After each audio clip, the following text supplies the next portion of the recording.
Parliament ఎన్నికల్లో అందరికంటే ముందుంది బీజేపీ.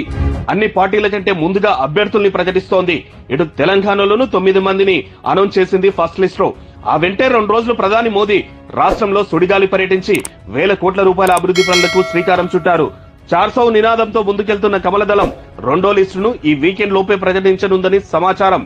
తొలి విడత పేర్లలో నాగర్ కర్నూల్, మల్కజ్గిరి స్థానాల్లో టికెట్ ఆశించిన నేతలు మస్తు డిసప్పాయింట్ అయినట్లే కనిపించింది. నాగర్ కర్నూల్ టికెట్ ఆశించిన బంజారు శృతి ఏకంగా కాంగ్రెస్ సీఎం రేవంత్ ను కలిసింది. ఆ తర్వాత పార్టీ మార్పేం లేదంటూ మోదీ సభలో ప్రత్యక్షమైంది. ఇక మల్కజ్గిరి టికెట్ ఆశించిన వీరేందర్ గౌడ్, మురళీధర్ రావు బి మస్తు నారాజ్ అయినట్లు సమాచారం. కానీ ఇంటర్నల్ గా మండిపడుతున్న సోషల్ మీడియాలో మాత్రం దేశం కోసమే మేమంతా, బీజేపీ వెంటే మాదంతా అంటూ పోస్టులైతే పెట్టారు. హైదరాబాద్ టికెట్ ఆశించిన రాజాసింగ్ మస్తు గుస్సా అయినట్లు సమాచారం. అసలు మొదలే దొరకలేదా పార్టీకి అంటూ సంచలన వ్యాఖ్యలు చేసినట్లు గుసగుస. ఇక జైరాబాద్ స్థానాన్ని ఆశించి భంగపడ్డ ఆలభాస్కర్ కన్ను మెదక్ పై పడిందంట. ఇప్పుడు ఆయన తండ్రి ఆలే నరేంద్ర మెదక్ ఎంపీగా పనిచేశారు. ఆ కుటుంబానికి ఆ స్థానంతో ఉన్న అనుబంధం కారణంగా తమకే టికెట్ ఇవ్వాలని డిమాండ్ చేస్తున్నట్లు తెలుస్తోంది. ఇదే స్థానం నుంచి దుబ్బాకలో మాజీ ఎమ్మెల్యే రఘునందన్ రావుతో పాటు అంజిరెడ్డి ప్రయత్నిస్తున్నారు. ఇక ఫస్ట్ లిస్ట్ లోనే టికెట్ వస్తదనుకున్న పాలమర్ సీట్ పెండింగ్ లో పెట్టిండ్రు బీజేపీ. ఇక అక్కడ ఆస్పిరెంట్స్ గా ఉన్న జితేందర్ రెడ్డి, డీకే అరుణ, శాంతి కుమార్ కూడా డిసప్పాయింట్ అయిండ్రట.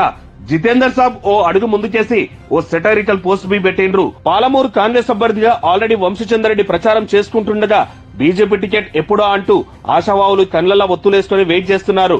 టికెట్ కన్ఫర్మ్ అయితే తాము ప్రచారం చేసుకుంటామని చెబుతున్నారు.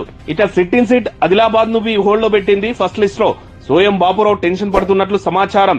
అయితే టికెట్ రాకుంటే తర్వాత ఏం చేయాలో ఇప్పటికే సన్నిహితులకు ఇంటిచ్చినట్లు తెలుస్తోంది. ఇక ఫస్ట్ లిస్ట్ లో రాని స్థానాలకు సెకండ్ లిస్ట్ అతి త్వరలోనే అన్న హింట్ నేపథ్యంలో టికెట్ ఆశిస్తున్న ఎవరి ప్రయత్నంలో వారు బిజీగా ఉన్నారట.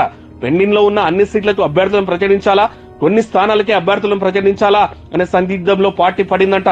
కొన్ని స్థానాల్లో పార్టీకి బలమైన అభ్యర్థులు లేకపోవడంతో అవతలి పార్టీ అభ్యర్థుల్ని పరిగణలోకి తీసుకుని సీట్లు కేటాయించనున్నట్లు తెలుస్తోంది.